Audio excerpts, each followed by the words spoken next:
spikes, a zombie toad proceeds to attack you. After shedding a quick tear for what I knew I had to do, I killed the toad and won.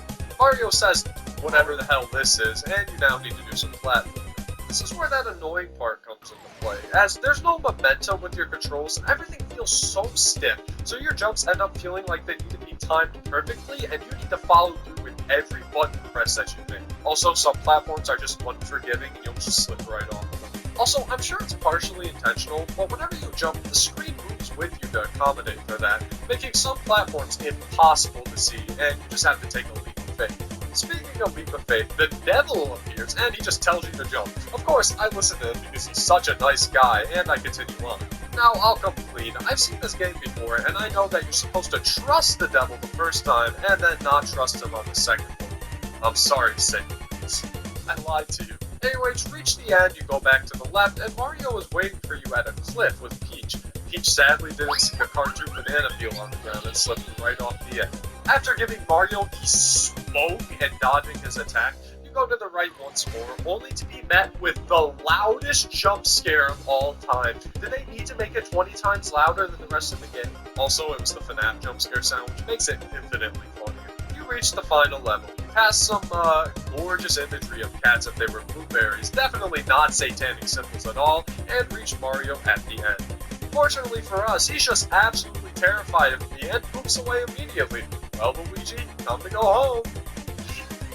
I let him do that. And with that sneaky little red man killing Luigi, the game is finally over, with the hardest game over screen of all time. Put this on an album cover, god damn.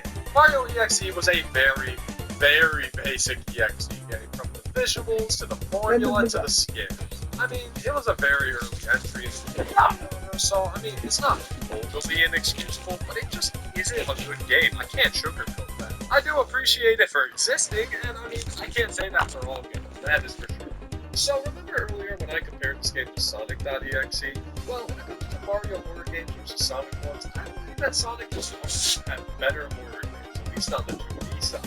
However, recently I discovered the world of Mario 64 X, and holy shit, it blows Sonic out of the water on the 3D front. I pray to God nobody tries to make a Sonic Adventure horror game, because it's just so let's start with a smaller Mario 64 game titled Please Come to the Castle. Please Come to the Castle is a ROM hack created by Feleg for the new Simple Clips ROM hacking competition. Also, I don't know where else I'm ever going to say this, but my name is not a reference to Simple Clips, but I'm glad he helped popularize the bump theme. Otherwise, my parents wouldn't have ever legally named me Bump. What, you think this is just a username? It boots up like normal Mario 64, except Mario must have slept in or something. The typical opening occurs, except Peach really wants us to come to the castle. Also, her eyes are missing, but don't worry. I would worry a lot more about Mario missing his eyes, though. How did he even get here? Did he drive? Oh no. With Peach constantly asking for Mario in the background, you enter the castle to see a ghost. Walk your way to the end of the hallway, and you can get the actual game.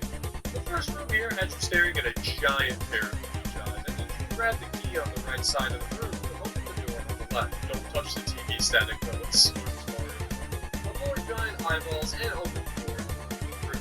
You just going up into the sky and the road to chase after you. Next up, you need to find this call so that you can open up the game. To do this, you need to avoid being stuck by this rotating eyeball. Thank God.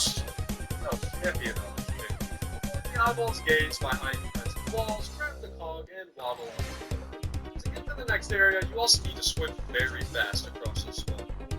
Don't swim directly down like I did. I'm not sure why I did that, but I did. After taking your silly swim, you finally reach the final area, which is a long, very difficult platforming segment. Now, if you're a fan of this channel, you know I am utterly horrible at Mario games, especially when it's on an Xbox controller with no left thumbprint. So, after many attempts at this level, I outsourced my buddy James. Everybody, please thank my buddy James. I promise by saying thanks, buddy James. Giant rolling logs, fast-moving platforms, conveyor belts, this area has it all. There's also a bunch of those TV static spots from earlier, which if you touch any of them, it's back to the start of the level. After much abuse of the save state system and lots more spinning logs in the air, you finally reach the end of the level. And the final platform you land on turns completely into static. You respawn in a cave, the giant eyeball looking up.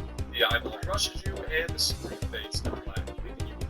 staring at you and thanking you for, I assume, finally following the cast. The game also says sorry for being a short.